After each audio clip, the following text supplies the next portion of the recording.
reka nkubwire mukama ko ndagukunda cyane,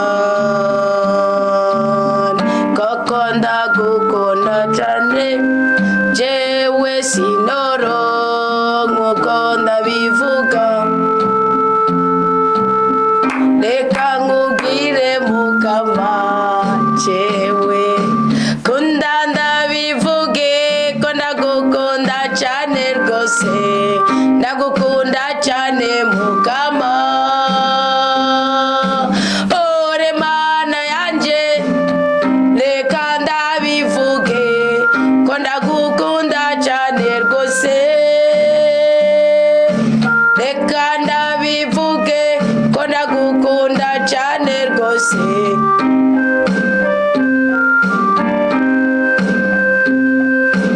Ore mana yanje reka ndabivuge ko ndagukunda cyane rwose.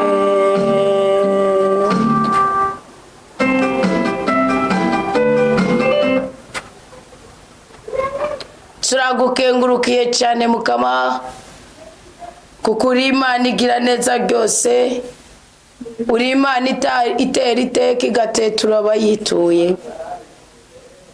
Turagukengurukiye cyane bivuye ku mutima, kuko nta kintu na kimwe twaburiye mu rukundo, mu butware no mu bushobozi bwawe. Dawe wa twese ubyagiye mu ijuru, izina ryawe gerandari ninase mu buzima bwacu muri uyu mwanya. Uri Imana itera iteka igatanga ubuzima kuri abo bose bayituye.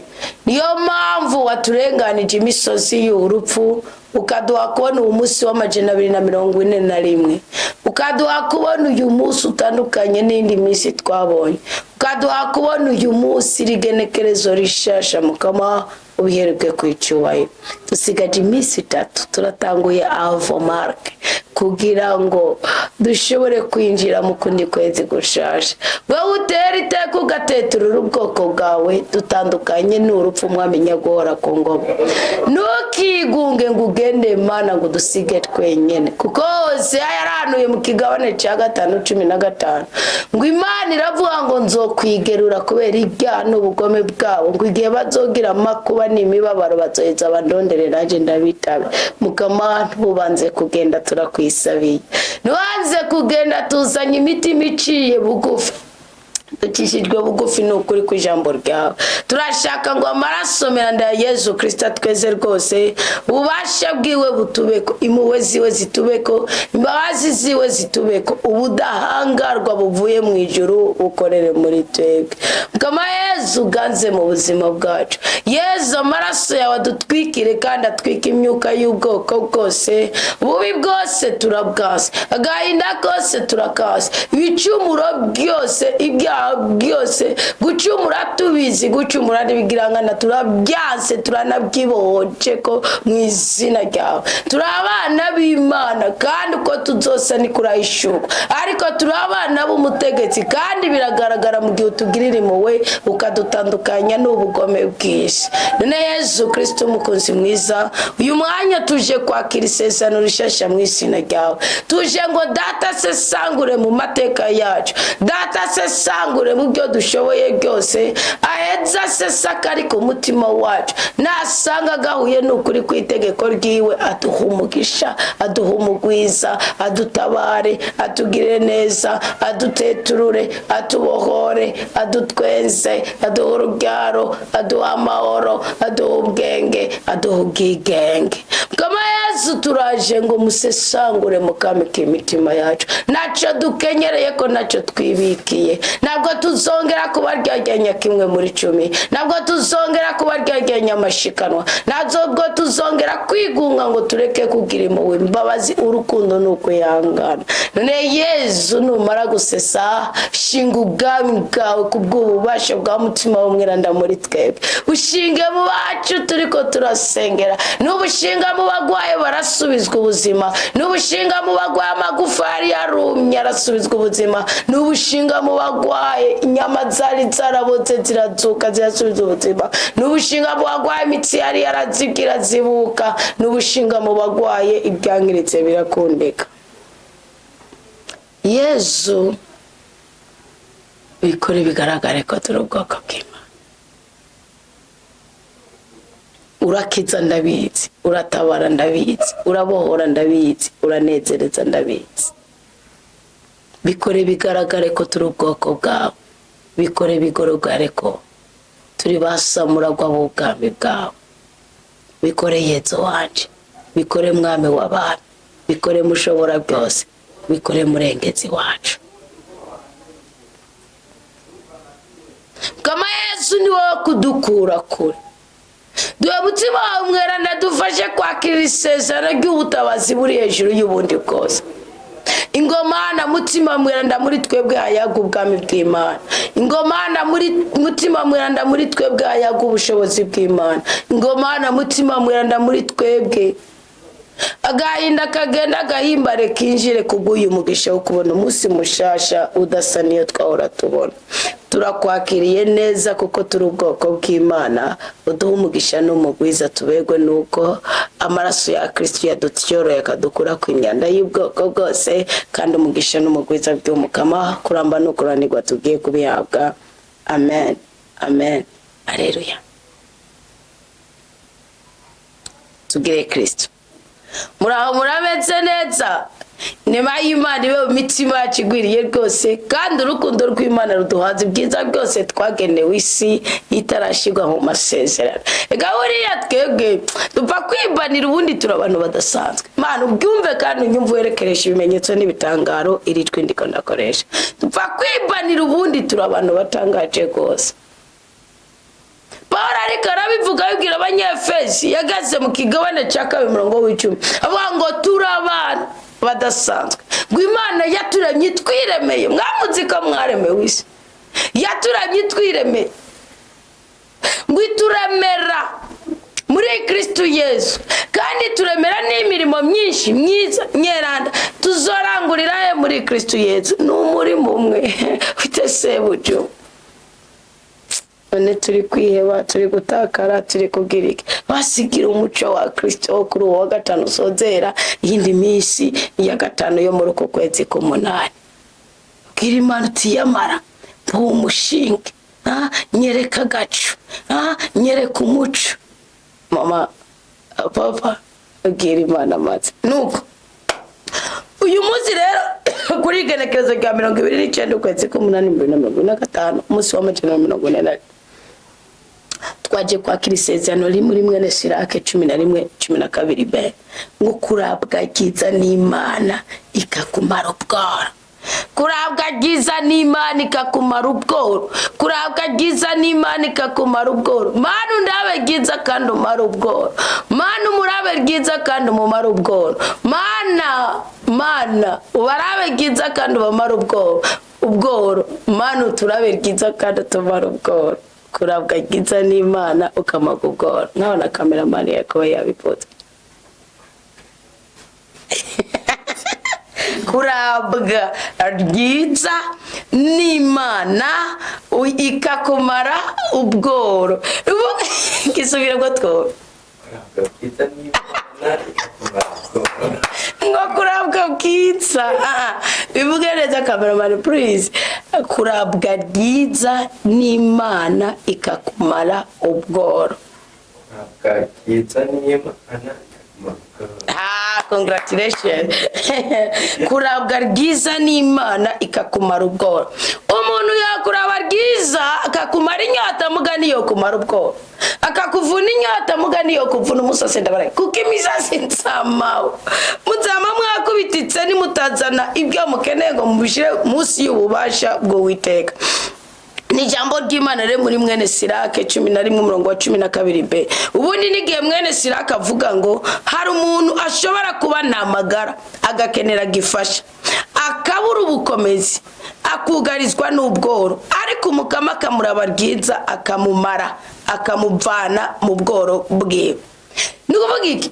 Navuze ngo hari umuntu aho bajara avuga ati hari igihe kuko ntushobora guhebura ubworo utarapfa. Ntushobora kubura igihanga ngikimiri yari derari undi munsi ugasanga ibyaho byose babikubise camunara mu kirundi sinzi cyari cyo mukumenga ni terme y'ikinyarwanda. Ugasanga ibyaho nyene babitoye bavuga ati yataye amadeni udashobora kuriha cyangwa ugasanga wahuye n'indayi iciye ubwenge wayaye ko nakuya n'ifunguro uzotinzu cyangwa ugasanga wahuye n'indayi izi gukorana n'imbwebwe iyo mvuga imbwebwe n'ijambo ryo muri Bibiliya mutanyinjirira gute Kristo yaravuze ngo bwira iyo mbwebwe yareka avuga umwami yareka aravuga Herode ugasanga nyene wahuye n'abantu biyaye ububasha sibyo avuga ati wowe umuducungira umudutware sibyo hari n'abagabo mubigirirwa n'abagore banyu hariho naho mubigirirwa n'abantu bikenera ikashi bazi ko buri fisa akavuga ati ndori mukura ko gute iyo mbondeke nawe rari gitsina cara gutwaye bakagutwara umutima sibyo bakaguhuza n'ikimara yakizi gupanga neza ukavuga uti buri rero umugore wanje yahindutse igitumbutumbu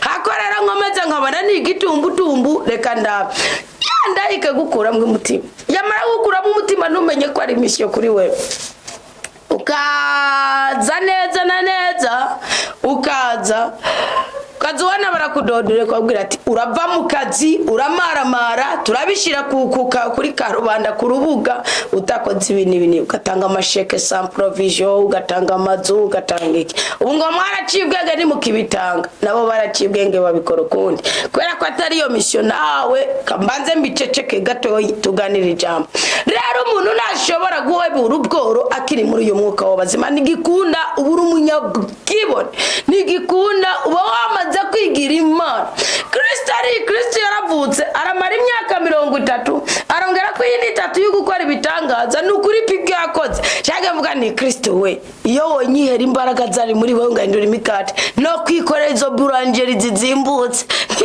kirira abakiri mugabo nyene Imana ifite ibanga sibyo nuvuga mugabo umunsi umwigatse mani emagabayo aradiwa n'ikintu bitwa umwuka ikintu bitwa ikirara cy'imyuka mibikora kwikorera ibicumuro byacu imitsira toboka tawo mukojeje kwinoke sishinzi isoni mu kubivuga n'umwami wacu mugabo yaseye natwe arya nkatwe agenda nkatwe asonza nkatwe yirukano nkatwe ahunga nkatwe yicwa nkatwe akubitwa nkatwe ahemukirwa nkatwe kugira ngo muri we duhabwe izindi mbaraga turaje guhabwa imbaraga zirejuru izindi mbaraga nuziranga uri umugabo ubutware bwawe buzokomera niyo bitazoba bishingiye ku butunzi bugendana n'ubuhabwa uri umugore amarangamutima yawe ntazokomereka kandi gikundiro cyawe ukuba umutima w'urugo bizogira agaciro kuri wewe mubawe no mu byawe none wumva atari ibyo kwipfuzwa se nibyo kwambarira karuvati wumva atari ibyo kwipfuzwa se nibyo kurira minerval ukaja kwishura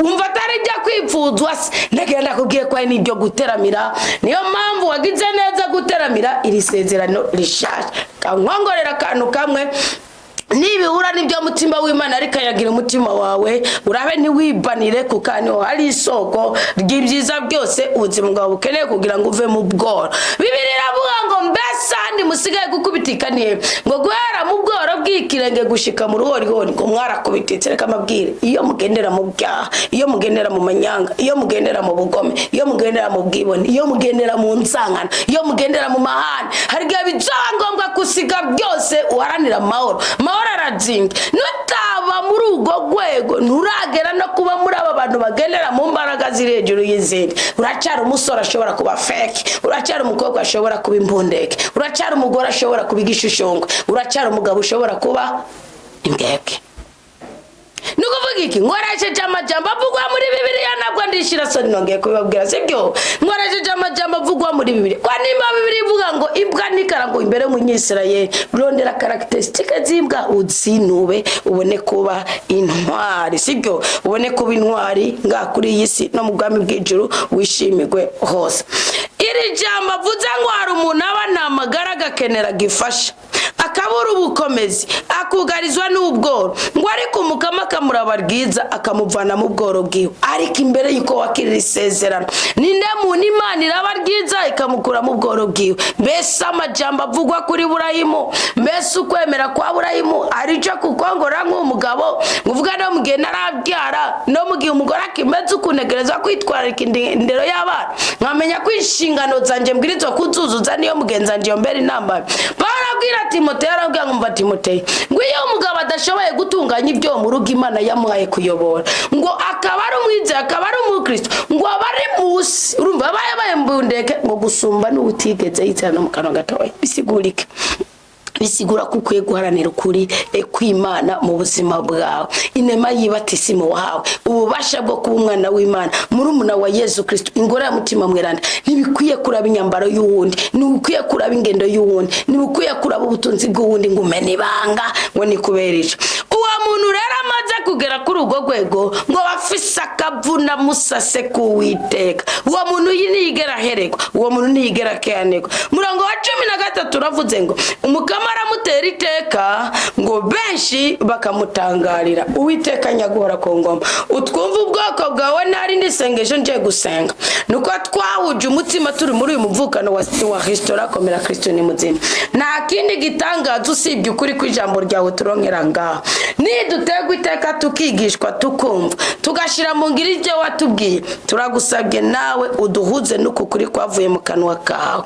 Urabudukure mu bworo, urabudutera iteka, urabudukure mu bworo bwacu, urabudukure mu bubondeke bwacu. Uzobukoze mwami w'abami, kuko ngo ibwiza ni ibibi, ubuzima ni urupfu, ubworo ni ubutunzi bituruka ku mukama. Dawa twese ubyagiye mu ijuru. Iyi saa twateramiye isezerano rishasha, none isezerano duhaye rishingiye ku butunzi buvuguruza ubworo, rishingiye ku kuramba bivuguruza gukenyuka, bishingiye ku gikundiro bivuguruza icangiro, bishingiye ku bumwe bivuguruza gucanamo, bishingiye ku magara meza bivuguruza ubugwayi. None dutera iteka ubiturose, kuko natwe ico dushoboye kandi twabwiwe twagikoze, naco twakujyajyanije, naco twirengeje. Icyo waduhaye kumenya twagishize mu ngero. Ntaca 10 twakujyajyanije, de nitwasambanye, nitwibye, kat nitwabitse icamo mitima yacu ko twakoze intege nke twagize, twaciye bugufi. 5 twaretse kuryama mu mashuka waduhaye n'ibitanda waduhaye, tuza kuguteramira. 6 turizera kuri Imana ikiza. 7 turemera kuri Imana ishoboye. 8 turemera kuri Imana itera iteka ikateturura abantu. Papa uri butuzinziki ngo ntuduheza kire, uri butuzinziki ngo muri iyi nama ntuduhe umugisha wagenewe.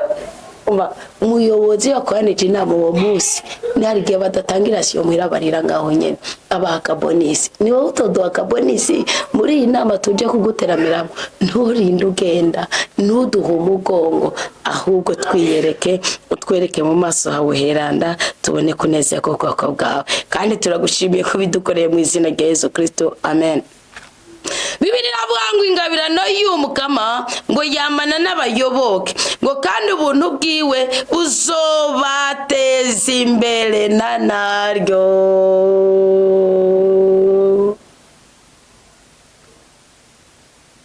Byumvikana ko umwasi, umunyeshari, uwuteza akavuyo, uwuteza imivumo, uwuteza imikoji ntabwo afite ijambo kuri twebwe.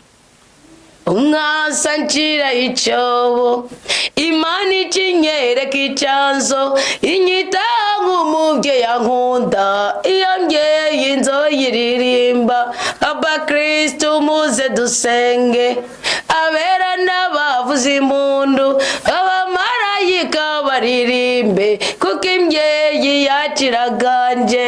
Angomereza, angomereza, angomereza, ngumiriza nigina Imana, ngumiriza nigina Imana. Iyo mbyeyi ikavumera, ngira ndayiririmbire, ndayininaze ndasumwa n'umunyakigongwe n'Imana ingirira neza, ndayiteye impundu. Urukundo rwayo nagakura, iyo mbyeyi ikwiye gusengwa. Ingabirano y'umukama yamana n'abayoboke, ubuntu bwiwe buzobateza imbere na naryo. Mukama nuduteza imbere kandi utsobukotse.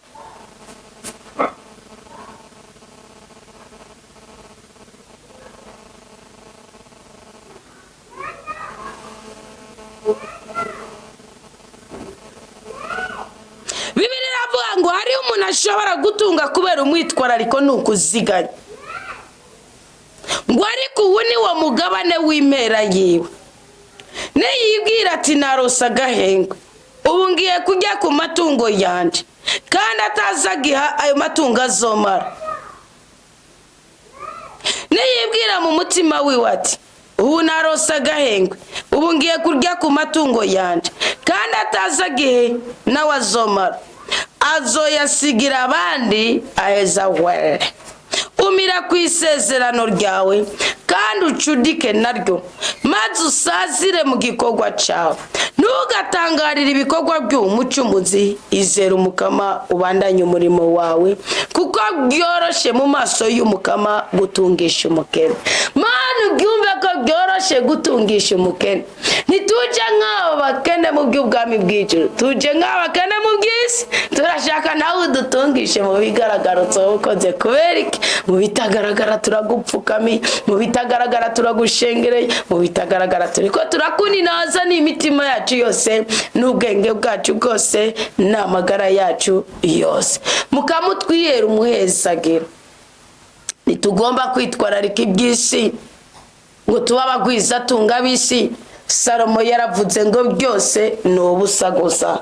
Arasenga isengesho aravuga ngo mukama nkwisabira ibintu bibiri, ngo ntuzome byinshi kugira ngo simapfe nibagira ko ari wowe wabimpaye mpapfundukisha izina ryawe, kandi ntuzomame bike kugira ngo simapfe segerereza onkoze isoni izina ryawe. Uwo mugisha ndawugusabye kumwe nabo tubyumva kumwe, biduhe tubirambiremwo tubiroranirigwemwo. Amina. Ngumwezagiro w'umukama niyo mpera y'umuyobokamana. Mukanya gato aranagura umuhezagiro wiwe ngo ntukavuga uti nkeneye iki, amatungo yanje azoba ya. Ntukavuga uti ndafise ibikwiye, none ubu nobabazwa niki? Ku munsi w'amahirwe nakwibuka ibibi, kandi ku munsi w'ibibi nakwibuka amahirwe. Kuko biroroshe kumukama ku munsi w'imperuka gusubiza umuntu akurikije imigenzo yiwe. Mana data mushobora byose, mu izina ry'umwana wa Yesu Kristo duha imico myiza, duha imigenzo myiza. Suzuma urabe intege zacu tuzibohoze kubw'amaraso ya Kristo, kandi duha ubutware, ububasha, ubushobozi n'ubuyobozi bwa mutima w'umweranda dukore ibidasanzwe kubw'ubwami bw'ijuru bukorera muri twebwe. 27 ngo amarushwa y'isaha yibagiza ubuzima buhimbaye. Mu gihe cya nyuma cy'umuntu niho hahagarara ibikorwa bwiwe. Ntukigera wita umuntu n'umwe muhirwe atarapfa, kuko umugabo amenyekanira kubasitse. Dawa twese bwagiye bw'ijuru tubwire basamura bw'ubwami bwawe, kandi uduhe gusiga umurage.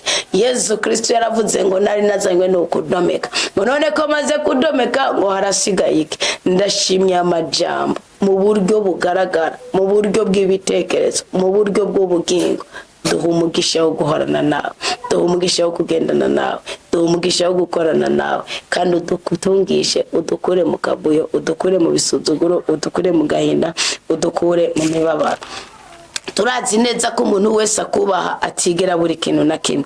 Bibiliya iratubwira ko ukubaha umukama gutera iteka n'ishimagizwa. Turagusabye inema, ingabirano yo kukubaha. Bibiliya ikavuga ngo kandi ukubaha umukama gutera akanyamuneza n'agahimbare ntangere. Mukama turakubashe, duha akanyamuneza n'agahimbare kandi uzobukoze. Biravuga ngo ukubaha umukama kureza umutima, tweza umutima udukure mu gasibe kubera iby'isi runaka. Bibiliya iravuga ngo ukubaha umukama kuratanga akanyamuneza urweze nukuramba. Mwami Imana nyagora ku ngoma turakubashe, duha akanyamuneza, duha urweze, kandi duhe kuramba udukize ubugwayi bw'ubwoko ubwose. Bibiliya iravuga ngo ku muntu yubaha umukama bizoba byiza mu mperuka, ngo kandi ku munsi w'urupfu rwiwe azohezagirwa. Uwiteka mu izina rya Yesu Kristo duha uwo mugisha wuko tuzorangiza neza, tugasozera neza, atagashinyaguro, atamaraso asesetse, atamubabara, atagahinda, ariko tugahambya basogokuru bacu dufite ibyishimo by'uko dusubiye iyo twavuye kandi ko atamakosa twahakoze. Biravuga ngo bemera bararemanywe n'ubwitonzi nukubaha umukama mu mbanyi zabasamye. Mana naho bari umuvumo, naho bari inamamye, naho bari umukoshi, naho bari igisuzuguro, naho bari inkorerezi yatumye tutamera nk'uko ubishaka tuba, maraso ya Kristo arahari ngo tweze rwose. Turasabye twigirire ikigongo, dusubize muri ubwo bubasha bw'ibyo watwipfutsa ko tukiri mu bitekerezo byawe. ngo mu bantu ubwitonzi bwari yubakiye icari nk'umushinge w'amaho ngo kandi buzokwizigirwa n'uruvyaro rwako. Mukama tugira uruvyaro rw'ubwitonzi, tugira uruvyaro rw'uyo muco mwiza wo kubaha ububasha bwawe. Ubwitonzi bwuzuye nukubaha Umukama. Turakubashe papa, ubwo bwenge n'ubwitonzi n'umwuka wo guhishurirwa gutandukanya ikibi n'iciza, umubi n'umwiza, cyane cyane tukitondera ibyawe byagezwe cyangwa ibyawe byategetswe. Kandi ngo ubwitonzi burabobereza n'ibyamwa byabo. Twihera ubwo bubasha ngo buzokuzuza inzu yabo, buzokuzuza inzu yabo bose ibyo bipfuza, kugira ngo dushobore kubaho turambye, tunezerewe, duhiriwe.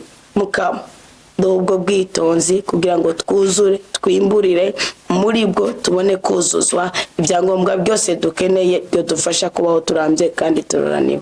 Ubwitonzi bushitse no kubaha Umukama nibwo buzana amahoro n'amagara meza. None buduhe papa, turabikwisabiye uyu munsi ngo Umukama yarabwihweje arabogera, akwiragiza ubumenyi n'ubwenge bwo gutegera, ayagiza uburinazwa bwabo bufise. Mana tube muri abo bantu wishimiye. Warabwe Dawudi yarabaye munyandekeke nkatwe, yabaye imfubyi nkatwe, yaratawe nkatwe, yaranswe nkatwe, yarabaye ingumba nkatwe, yarahukanye nkatwe. Dawudi nabwo yagumanye na Mikali, yarahukanye nkatwe, yacece amaraso nkatwe, yasambanye nkatwe, yishe nkatwe, yararamenanije nkatwe. Ariko kubera umutima uku kwizigira no guhora iruhande yawe, waravuze ngo mbonye umuntu afite umutima nk'ushaka, umutera iteka udashingiye ku butware bwase, umutera iteka udashingiye ku mpuhwe z'abakuru biwe, umutera iteka udashingiye ko muri Isirayeli i Betelehemu wari ubuze uwundi muntu n'umwe, ahubwo kubw'umutima aravise. Natwe turakwisabiye uwo mutima kandi kugwaca uruhande, tukwemere kutazongera gukora icyaha n'ibirangana, kandi tugira ibikoresho wipfuza kuri iyi si ko bikorera mu nzu yawe, mu nzu yawe y'inzahabu. Ngo umuzi w'ubwitonzi ni ukubaha Umukama, amashami yabwo no kuramba. Nutwima kuramba, nutwima kuramba, nutwima kuramba uzoba uturenganije, kuko ni wowe ufise ububasha bwo gututandukanya n'icyaha. Dawidi yarabwiye ngo nubwo nagerageza, ngo mu byaha mawe niho yasamiye, ngo mu ishamba mama niho yabonye ko yonderera, ngo kubirenge byawe. Ibirenge byawe bireheye Mukama, aho twakubonye uhagaze nawe nyene kubera kumvijwe ni mu ishamba wahuriyemo na Musa ngo aje gutabara ubwoko bwawe mu gisaka ca Sinayi. None Mukama ubundi nitwagerageza kuba twaje kugusenga, kumva ijambo ryawe, kuba tutakwima muri kimwe muri 10 n'inzara dufite n'ubukene dufite n'ibiciro byadoze, ubwo Mukama nitwagerageza bigaragaze ko dukunda. Uharayivuze ko mu makuba yacu zobana natwe, warabigaragaje mu kuduha Kristo, wabigaragaje mu kutwima urupfu. Ongera bigaragaze papa mu kuduha ubutunzi bugaragara ko kurabufite, nituribwiyane turabukeneye. Bigaragaze ko dukunda ubuduhe, ibyo uduha bihure n'ibiri ku mutima wawe, bihure n'ibyo fasha ubuzima bwacu kuramba, kuranirwa, gukugwa mu kavuyo, mu gacinyizo no mu gisuzuguro. Haraho gusaba ubutunzi bushingiye mu kumwerorogo. Timunyero uwo mugabo ko ari kose amagenda rukorere ngushanira igicaniro. Avuga ati n'umunyota nzo nta nagusaba nayivote, nta nagusaba nakajage kiritsa. Avuga ati narasobanukiwe nshingiye ku mico icyarico. None papa duhomogesha, duhomogwiza, duhomonezera, nituzongera kugirisha vurirerire, nzokwigumya mu makuba yose twahura nayo. Ibirengeye ngaho Kristo Yezu twunamye munsi y'umusaraba mweranda, ducishijwe bugufi n'ukuri kw'ijambo ryawe. Uyu munsi wa gatanu igenekerezo rya 29 uku kwezi k'umunani, uyu munsi wa 241, duha umugisha wo kubohoka, duha umugisha wo gutabara, duha umugisha wo gukira indwara, duha umugisha wo gusubiza ubuzima, duha umugisha wo kugira urugo rwiza, duha umugisha w'urubyaro, duha umugisha, duha umugisha, duha umugisha. Kandi urakoze mu izina ryawe, twemera ko turi abana b'Imana, turanazitiriye imigisha. Umwasi ntaje ngo ayibebe, umwasi ntaje ngo ayitware, kuko turi abana b'Imana. Amen. amen. Haleluya. Imana ibishimire, Imana ibanezereze, Imana ibarinde kubabara, Imana ibagurira imbibe, mwaraheze gahoro ya Kristo abe muri twebwe kandi byo musabye Imana ibibahe, amen.